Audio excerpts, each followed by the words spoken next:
मेनपाट के मेहता पॉइंट की बदहाल व्यवस्था, शुल्क वसूली पर उठ रहे हैं सवाल। पर्यटकों से कथित बदसलूकी के आरोप। छत्तीसगढ़ का शिमला कहे जाने वाले मेन पाट, जहां की खूबसूरत वादियां देश भर के पर्यटकों को अपनी ओर आकर्षित करती हैं, लेकिन इसी मेन पाट के मेहता पॉइंट में मौजूदा तस्वीर पर्यटन विकास के दावों पर सवाल खड़े कर रही है। आरोप है कि पर्यटकों से प्रवेश और अन्य शुल्क के नाम पर 20 रुपए से लेकर 150 रुपए तक की वसूली की जा रही है, लेकिन कई मामलों में पर्यटकों को रसीद तक नहीं दी जा रही। सबसे बड़ा सवाल यह है कि आखिर यह शुल्क किस नियम और किस प्रक्रिया के तहत लिया जा रहा है। वहीं पर्यटकों का आरोप है कि शुल्क लेने के बावजूद मेहता पॉइंट पर सुविधाओं के नाम पर कुछ खास नजर नहीं आता। मैन पार्ट के मेहता पॉइंट में पहुंचने वाले पर्यटक जहां एक ओर प्राकृतिक खूबसूरती देखने को मिलती है, वहीं दूसरी ओर यहाँ की बदहाल व्यवस्था उन्हें निराश कर रही है। पर्यटक का कहना है कि अलग अलग नाम से 20 से 150 रुपए तक वसूल लिया जा रहा है, लेकिन शुल्क लेने के बाद भी रसीद नहीं दिए जाने की शिकायत सामने आ रही है। यहाँ पे हम लोग आए, यहाँ बैठे, 20 रुपीज़ लगेगा बोला, हम लोग पेमेंट कर दिए और रसीद नहीं मिला। तो क्या लगता है कि रसीद देना कितना यहाँ रसीद तो चाहिए आदमी को, भाई हम लोग पैसा दे रहे हैं, उसका रसीद हमको चाहिए, क्योंकि हमको यहाँ पैसा दिए हैं तो रसीद हमको ज़रूरी है। यहाँ देखने के लिए कुछ नहीं है, केवल एक हौसला है। 20 रुपये दिए, कोई 40 दिए, कोई 80 दिए, लेकिन यहाँ कुछ नहीं है, कुछ नहीं है, खाली हौसला है यहाँ। इसको देखिए, अभी तक पहले कांग्रेस था, अभी भाजपा, कोई बदलाव नहीं हुआ है। 2.5 साल 3 साल हो गया यहाँ भाजपा आया है, कोई बदलाव, जैसे बल्कि और ना जो है जैसे कि तैसे है। ऐसे में सवाल उठता है कि आखिर यह पैसा किस मद से लिया जा रहा है और इसकी अधिकृत प्रक्रिया क्या है। मामले में एक और गंभीर सवाल मेहता पॉइंट के संचालक को लेकर है। बताया जा रहा है कि मेहता पॉइंट का पूर्व टेंडर करीब 6 महीने पहले समाप्त हो चुका है। ऐसे में यदि नई टेंडर प्रक्रिया के बिना शुल्क वसूली की जा रही है, तो इसकी जांच जरूरी हो जाती है। क्या शुल्क वसूली के लिए कोई वैध अनुमति है? किसके आदेश पर पैसे लिए जा रहे हैं और इस राशि का हिसाब किताब आखिर कहाँ है?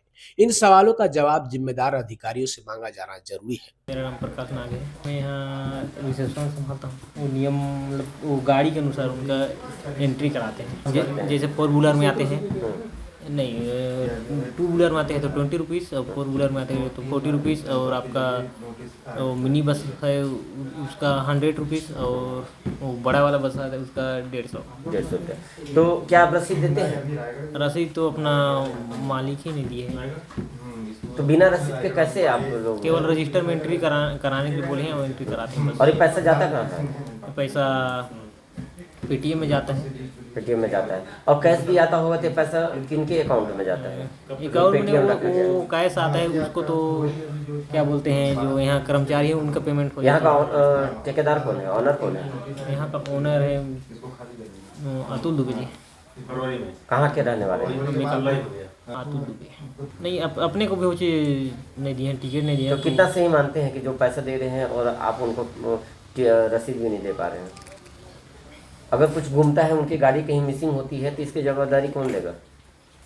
गाड़ी तो कैमरे की नज़र में है तो घूमेगा ही नहीं। जब है टोटल सरकारी कैमरा रोड में 3 है। सरकारी कैमरा लगे हुए हैं और प्राइवेट ठेका में इसको दे दिया गया है। विडंबना देखिए, पर्यटकों से पैसे लेने की शिकायत है, लेकिन मेहता पॉइंट पर सुविधाओं की स्थिति बेहद खराब बताई जा रही है।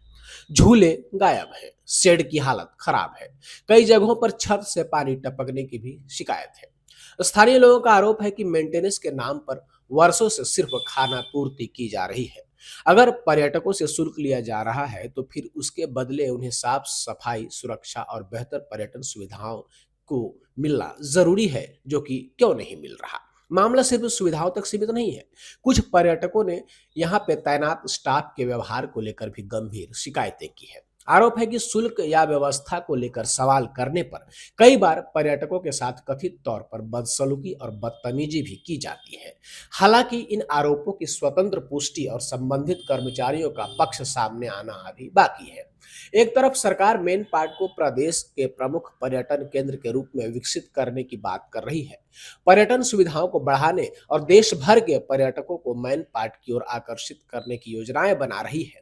लेकिन वहीं मेहता पॉइंट की जमीनी तस्वीर इन दावों के बीच बड़ा सवाल खड़ा करता है। क्या सिर्फ प्राकृतिक खूबसूरती के भरोसे पर्यटन को बढ़ावा दिया जा सकता है, या फिर पर्यटकों को बेहतर सुविधाएं देना भी उतना ही जरूरी है? मामले को लेकर पर्यटन मंत्री राजेश अग्रवाल ने अधिकारियों को आवश्यक निर्देश देने की बात कही है। पर्यटन विभाग के द्वारा नहीं किया जा रहा है, स्थानीय जो समूह वगैरह रहते हैं ये उनकी व्यवस्था है। मैं वहाँ के जो भी प्रशासनिक अधिकारी हैं उनको बोल दूंगा ऐसी कोई अव्यवस्था न फैले।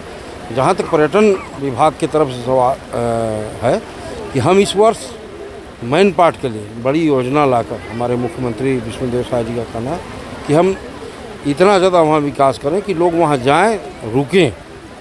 तो अभी उसके DPR वगैरह बन रहे हैं, हो सकता है बरसात बाद काम देखने को मिलेगा। इसके साथ साथ रामगढ़, देवगढ़, तातापानी और अपना ये जो सामरी क्षेत्र में है उन सब के भी DPR बन रहे हैं। आने वाले समय में सरगुजा संभाग में पर्यटन के अच्छा विकास। मंत्री जी जैसा बताया जा रहा है, मैं अभी यहाँ से निकल के तुरंत वहाँ के प्रशासनिक अधिकारियों से चर्चा करूँगा और इस टाइप की कोई भी गलत कार्य हो रहा है तो उसको निश्चित रूप से रोकेंगे और कोई प्रश्रय दे रहा होगा उसको सजा भी दिया जाएगा। अब सवाल यह है कि मंत्री के निर्देश के बाद क्या मेहता पॉइंट में कथित शुल्क वसूली की जांच होगी? क्या टेंडर और शुल्क वसूली की पूरी प्रक्रिया सार्वजनिक की जाएगी? क्या पर्यटकों के साथ कथित बदसलूकी की शिकायतों पर कार्रवाई होगी? और सबसे बड़ा सवाल, मेन पार्ट की खूबसूरती में कोई कमी नहीं है। कमी अगर नजर आ रही है तो वह है व्यवस्था और रख रखाव की। पर्यटक अगर शुल्क दे रहे हैं तो उन्हें सुविधाएं और सम्मानजनक व्यवहार मिलना बहुत जरूरी है। अब देखना होगा कि जिम्मेदार अधिकारी इस पूरे मामले की जांच कब तक करते हैं और मेहता पॉइंट की तस्वीर कब बदलती है।